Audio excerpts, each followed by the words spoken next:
Good afternoon, everyone. Thanks for joining us for our 2:30 streaming show. I'm Jamie Buchanan. And I'm Robinson Miles. We start today with an update on a story that we've been following. One of the Evansville daycare workers arrested after child abuse allegations has bonded out of jail.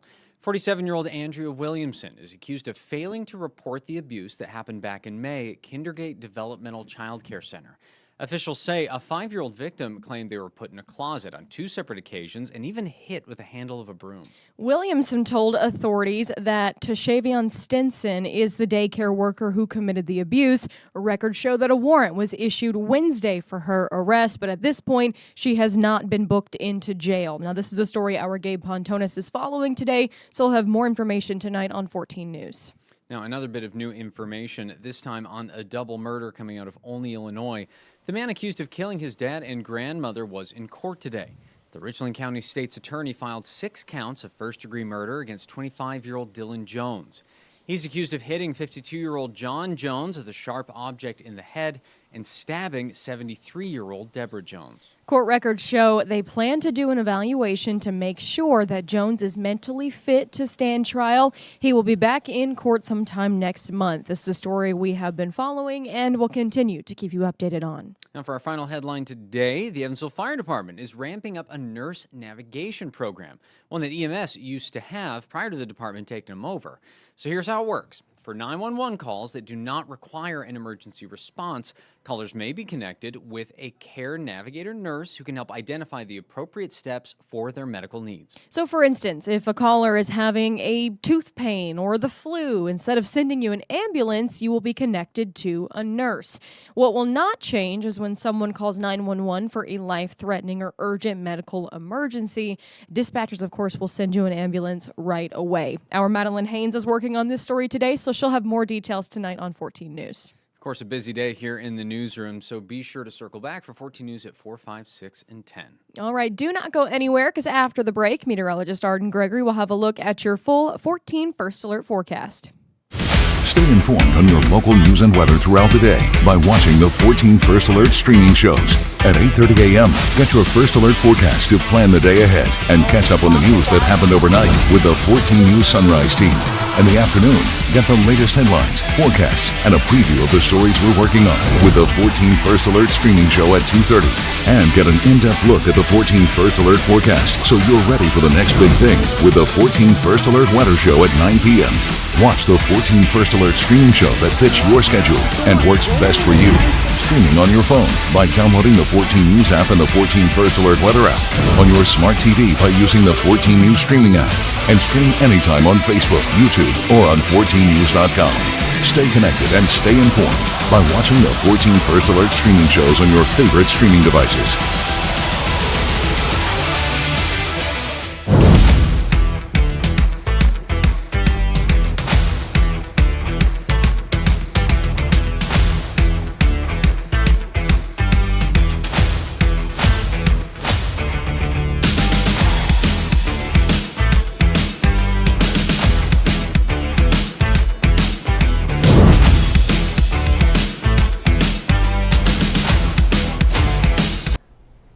Good afternoon, I'm 14 First Alert meteorologist Arden Gregory, and man, is it a beautiful day out there today. I mean, probably the nicest day we have had all July, certainly the nicest day we have in the forecast over the next 7 days, so get out and enjoy it while we have it. This is a live look at the view from our 14 News studio tower camera. It is mostly sunny and really pleasant out there today, but there are changes on the way. Tomorrow, the comfortable temperatures will still hang around, but clouds start to creep back in. Then we've got a spotty chance of rain starting late Friday and then carrying over with better chances of rain on Saturday. And that rain is kind of the signal that there's a change moving in, right? We get rain and it cooled down Tuesday into Wednesday.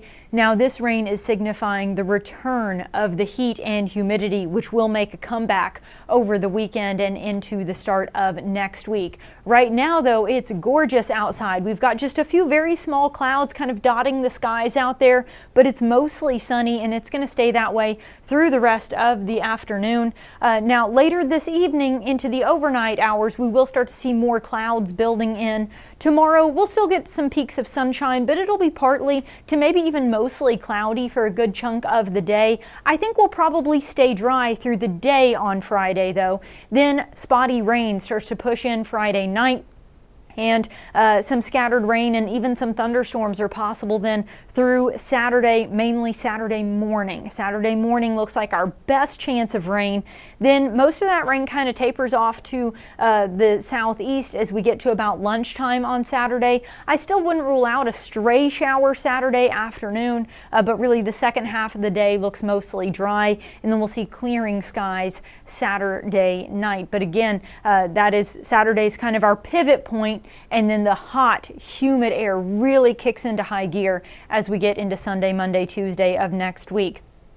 Temperatures right now, unbelievable. For late July, it's 2 in the afternoon. We're still sitting in the 70s. We started the day in the upper 50s, which made this morning the coolest weather we had had in about a month. Last time we had lows into the upper 50s was, I believe, June 24th. So almost exactly a month ago, we had weather this cool, and then it's been warmer than that ever since. So we had a really nice, cool, crisp start this morning. And even with plenty of sunshine, we've still only climbed into the upper 70s this afternoon. Our dew points are in the 50s, which is just unheard of for late July. This is typically a very humid time of year. I mean, just earlier this week, we were maxing out those dew points, the muggy meter way up here with those dew points in the 70s or even 80s. It was that stifling, oppressive, hard to breathe in kind of humidity. Then yesterday that humidity started to trend down, and today we've got really nice dry air out there. So not only is it cooler, today the humidity is even lower than it was yesterday. So we'll just kind of hold steady in the upper 70s to maybe low 80s as we go through the rest of this afternoon and evening. Then as the sun begins to set, we'll very quickly start to drop back through the 70s. Gorgeous weather if you want to head out to the Vanderburgh County Fair. Overnight we fall back into the low 60s. Just like last night, though, I would not be at all shocked if some of us dipped into the upper 50s again. We're going to be pretty close there. So upper 50s to low 60s, another nice cool night. Then tomorrow, temperature-wise, still pretty comfortable. Highs in the low 80s. We're not going to have the beautiful blue skies we have today, though. It's going to be partly to maybe even mostly cloudy. And then we have that spotty chance of rain late Friday with better chances of rain and maybe even a few thunderstorms Saturday morning. And again, that rain, a sign that we are ushering in a change. Saturday's kind of our pivot point where we start to climb back into the mid to maybe even upper 80s, and then we're into the 90s through the start of next week. Sunday, Monday, and Tuesday, I think we'll have heat index values into the triple digits because not only will it be hot, it's going to be humid again, right? We've been humid through last weekend into the start of this week. Tuesday, we were, maxed out up there, 70s and even some 80s for our dew points. Then that cold front moved through, and the heat and the humidity both just dropped. And today we're down here in this dry air. It's still going to be pretty pleasant into the day tomorrow. Then we start to get a little muggy again by Saturday, and the humidity is back up here in these darker green shades, muggy to even stifling with that, just kind of thick, soupy air again by Sunday, Monday, Tuesday of next week. Now you'll notice another drop in the humidity there Tuesday into Wednesday. We do have a weak cold front moving through the tri-state on Tuesday. It may bring us a little bit of rain, but I'm not expecting much from this. It'll cool us off, but not a ton. It's a weak cold front. So we go from the mid 90s to the upper 80s to low 90s. So again, a little bit of relief, and it will help drop that humidity. So I do think we'll pull that heat index down out of the triple digits then for the middle and end of next week. But Sunday, Monday, and Tuesday, we're going to see another little stretch there of just that really hot, humid weather that we've been dealing with for most of the past 7 days. So enjoy this nice break while we've got it. Checking in on the comments here. Yes, Stacy, it is gorgeous out there. Zach is asking about any severe thunderstorms. Saturday's rain is mostly going to be just that. Rain, just some scattered showers. We could maybe get an isolated thunderstorm with a pocket of heavier rain and, little lightning, few rumbles of thunder, but we're not expecting any severe weather of any kind from this. So this would just be rain and maybe a few run-of-the-mill thunderstorms. Don't be shocked if you get a pocket of heavy rain or a little lightning, but we're not expecting anything severe from this. Yes, Carol, it is beautiful out there. Good afternoon, Cheyenne and Jeff. Appreciate you guys tuning in.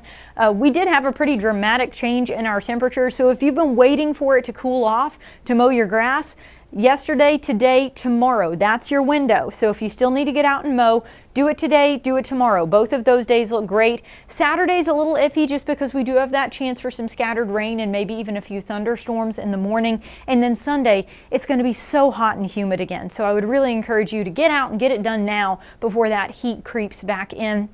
We were in the 90s for a week straight there from Tuesday to Tuesday.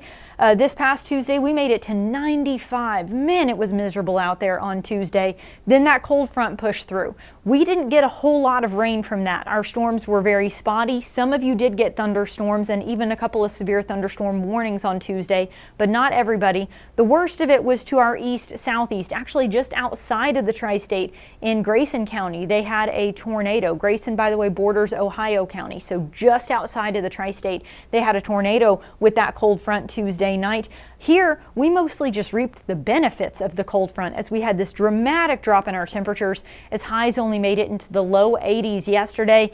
It's possible we never make it out of the upper 70s today. I think with this much sunshine, we've got a decent chance at least making it to 80, but I wouldn't be shocked if some of us only made it into the 70s today. Because that rain was so spotty on Tuesday, none of it actually went over Evansville, specifically the airport where the rain gauge is. So officially, we didn't get any rain in the tri-state on Tuesday, although I know some of you did. We are running a little short on rainfall both for the month and for the year. And even with that cooler weather yesterday, our temperatures are still running about 2 degrees warmer than normal for the month as a whole, just because we have had so many hot days in the 90s this July. And we've got more on the way. Like I said, this cooler than normal weather is going to stick with us today and tomorrow. Saturday, we start to heat up, and then we're right back into the 90s with a triple-digit heat index Sunday, Monday, Tuesday. Then more typical summertime heat, upper 80s to maybe low 90s by Wednesday and Thursday of next week. I think the humidity will come down a little, so the heat index won't be quite as intense. The extended outlook then does show just kind of typical precipitation chances for us as we close out July and head into August. No major signals toward a real wet or real dry weather there. And there is a trend toward above average temperatures down to our south, but here at home, it'll probably pretty close to maybe slightly above average. So again, upper 80s, maybe some more low 90s, but not a real intense heat wave on the way there. I do want to give a quick update on Bertha for those of you who are curious. We were tracking Bertha yesterday as it was back here, right in the middle of making landfall there in New Orleans. And so it kind of made its way across that bit of Louisiana that sticks out into the Gulf. It crossed over that, so it did make landfall in Louisiana. Then it's been skirting, just right up along the coast here. And it is expected to continue to move west. It's moving at about 10 miles an hour. It's going to make a second landfall here in Texas, pretty close to Houston, a little bit later today, and then weaken out as it gets over land. But it will probably drop some pretty heavy rain in south central Texas, then on into tonight and Friday morning there. So that is something that we'll certainly be monitoring. They may deal with some strong winds and maybe some flooding across parts of southern Texas, as they already had some wind and flooding damage in Louisiana as the storm hit yesterday into this morning, and now tonight they could have more damage in Texas. So we'll be keeping an eye on that for you, but it shouldn't have any impacts on us here locally. There's your 7-day forecast. Again, just kind of a summary of everything we just talked about. Really nice today. Some clouds, but still pleasant. Tomorrow, spotty rain Friday night. Better chances Saturday, mainly Saturday morning. Highs mid to maybe upper 80s on Saturday, but then we're into the 90s Sunday, Monday, Tuesday. Heat index into the triple digits all 3 days. I wouldn't be shocked if we end up with a heat advisory early next week. It's going to be pretty steamy out there. A weak cold front moves through Tuesday. Doesn't pack much of a punch, but it could maybe bring us a little bit of rain and a little bit of a drop in both the heat and the humidity. So we're looking at highs in the upper 80s to low 90s and a slight downward trend in the humidity. Heat index probably more like in the mid to upper 90s then as we get into the middle of next week. All right, if there's no questions, I'm going to wrap this up. Everybody get out inside and enjoy this gorgeous day. Chief Meteorologist Jeff Lyons will have another look at your forecast on 14 News tonight at 4, 5, 6, and 10, and he'll do another streaming show here tonight at 9.